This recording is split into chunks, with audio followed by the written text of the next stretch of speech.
মনে রেখো একটা কথা, যেদিন তোমার বিবাহ হবে সেদিন থেকে তুমি তোমার মাকে আর ভালোবাসতে পারবে না। যেদিন বউ বাড়িতে আসবে সেদিনই তোমার মাকে আর তুমি ভালোবাসতে পারবে না। পরিস্থিতি তোমার উল্টে যাবে। দিন যত যাবে পরিবেশ তত জটিল হবে। এক সময়ে মনে হবে এই মাটির উপরে সবচেয়ে বড় শত্রু আমার মা। আর তোমার মা যা বলে সবই উল্টা কথা বলে, উল্টা বলে, এ কথাও ঠিক। আরে টাকা দিয়েছো তুমি ফল খেতে, টাকাটি তোমার মা তোমার বড় বোনকে দিয়ে পাঠিয়ে দিয়েছে। মা সেদিন যে টাকা দিলাম, ও টাকা খরচ হয়ে গেছে, কি করলেন? টাকা তোর বড় বোনকে দিয়ে দিয়েছি। আরে আমি আপনাকে ফল খেতে দিলাম, টাকা দিলাম ফল খাওয়ার জন্য, আর আপনি টাকা দিয়ে দিলেন মানে? অবাক। আপনার ছেলে আর আপনার বড় ভাইয়ের বড় বোনের ছেলে এক জায়গাতে খেতে বসেছে, তো আপনার মা বড় মাছের টুকরা আপনার বোনের ছেলের পাতায় তুলে দিয়েছে। এইটা আপনার বউ দেখেছে এবার রাতে।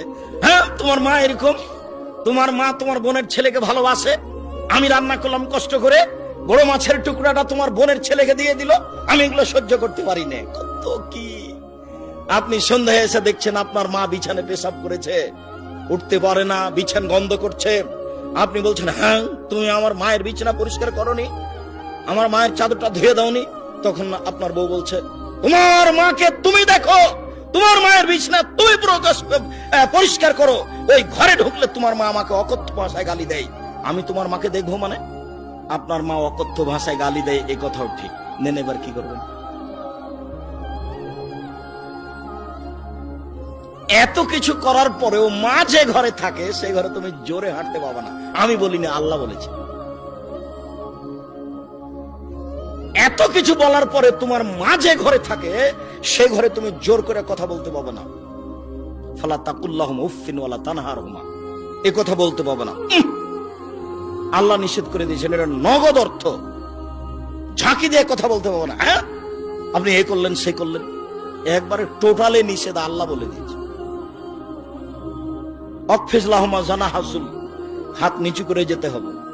মনে পড়ে না একদিন দৃশ্য নকল করছিলাম, মনে পড়ার তো কথা যে রাজশাহীর মেয়র এসেছেন নওদাপাড়ায় আমচত্বরে, তো শাহ মকদুম থানার ওসি এইভাবে দাঁড়িয়েছেন, এইভাবে দাঁড়িয়ে বলছেন, স্যার এখন কি করবো স্যার?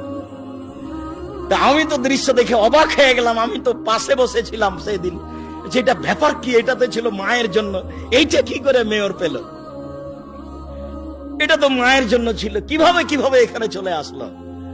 অথচ মায়ের সামনে এভাবে যাওয়ার কথা আল্লাহ বলছেন। আবার বলছেন শেষের দিকে, অকুল রব্বির হামহুমা কামা রাব্বায়ানি সগীরা, হে আল্লাহ তুমি আমার পিতা মাতাকে ওইভাবে দেখো বাল্য অবস্থায় আমাকে যেভাবে দেখেছিল, যার কারণে আপনাকে আমি সালাতের শেষে সালাম ফিরার পূর্বে একটা দোয়া পড়ার জন্য পরামর্শ দিয়েছি, মনে আছে কি? রব্বির হামহুমা কামা রাব্বায়ানি সগীরা। আর এটা যেন মনে থাকে, এর জন্য কি বলেছি বলেন তো দেখি? জাযাকাল্লাহ খায়ের। 2 রাকাত সালাত আদায় করতে হবে। 2 রাকাত সালাত আদায় করে আল্লাহকে বলতে হবে, আল্লাহ তুমি আমাকে এই দোয়াটা বলার তৌফিক দান করো, আমি যেন না ভুলি। সব সময় সালাত শেষে সালাম ফিরার পূর্বে রব্বির হামহুমা কামা রাব্বায়ানি সগীরা এই দোয়া বলার জন্য আমি আল্লাহর কাছে 2 রাকাত সালাত আদায় করে সাহায্য চাওয়ার জন্য বলেছি পৃথিবীর সকল দিনী ভাই বোনকে। সম্মানিত দিনী ভাই বোন, আল্লাহর নবী বলেন, চিরদিনের জন্য মায়ের অবাধ্য চলা হারাম, চিরদিনের জন্য মায়ের অবাধ্য চলা হারাম।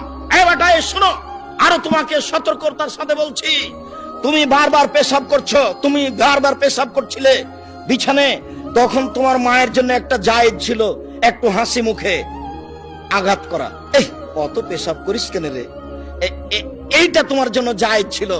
এখন তোমার মা তোমার কোলে, তোমার মাকে তুমি এইভাবে বলতে পারো না, কি যে করি, এত পেশাব কেমনে পরিষ্কার করি, হ্যাঁ কি যে করি, যখন তখন পেশাব করছে, এরকম কথা বলার সুযোগ নেই।